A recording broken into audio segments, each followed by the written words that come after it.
Well, now that we've had a chance to look at global population, think about how we got to where we are today, and just take a quick stab at calculating some growth rates, I want to just touch on another aspect of human demography, and that's age structures.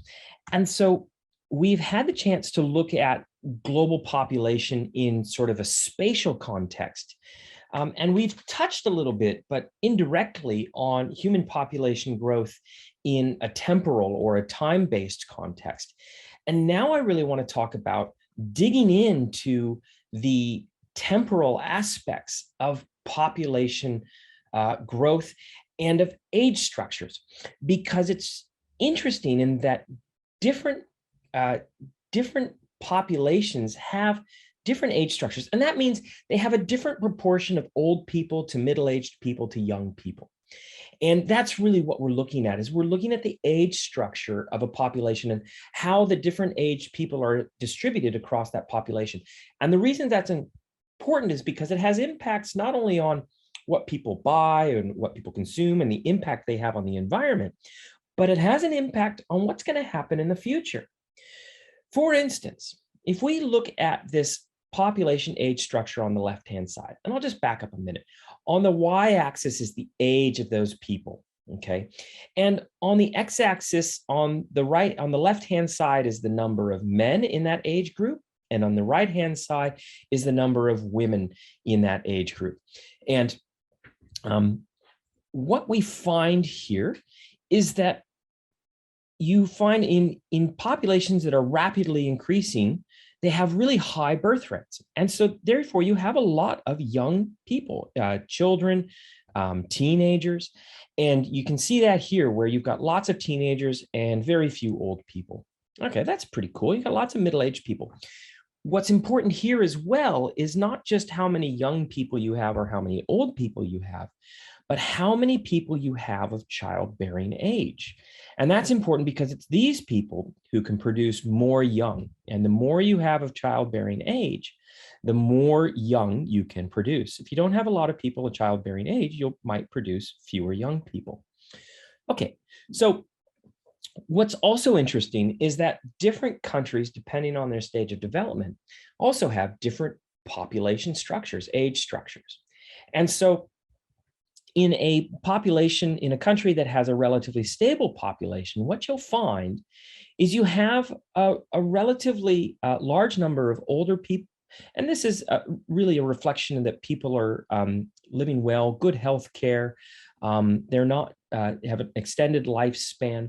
And then what you notice here is that roughly the same number of reproductive age people as you have young people, and people are choosing to have fewer children or just enough children to replace themselves.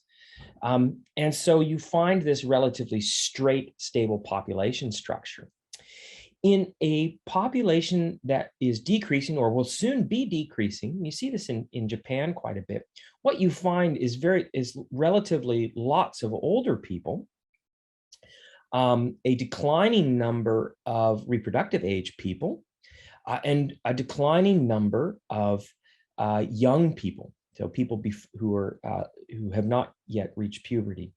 And so here what you find is that your population will decrease, because remember, this cohort at the bottom in 5 years will be the cohort at the top, at the next stage up. And so the way these things go is they move. And you can look at population. I think this is really fascinating. You can look at population structures through time, and you can see different cohorts traveling through the population structure. Now, this is the population age structure of the United States from 1952 to 2008, I think. Now, what's cool here is you can see the baby boomers coming through as a cohort. Let's see, was it ends in 2010. Now here okay, so if we look at this, let's just examine. Starting in 1954, you'll see this big bump in young people. And that's children being born after World War II, typically called the baby boomers. Now notice that this big bump every 5 years moves up a step, okay? And this is my parents moving through middle age.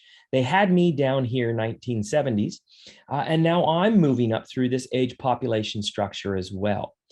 And so this is a really cool way to look at whether nations are growing or shrinking, and also a really good way to plan on resources. So let's say you're going to get a big bump of older people who might need increased health care.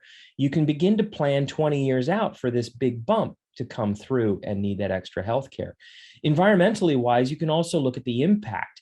Maybe some age groups have more impact on environment than other age groups, or more affluent, or more likely to use energy. And so you can look at population age structures as a reflection of that.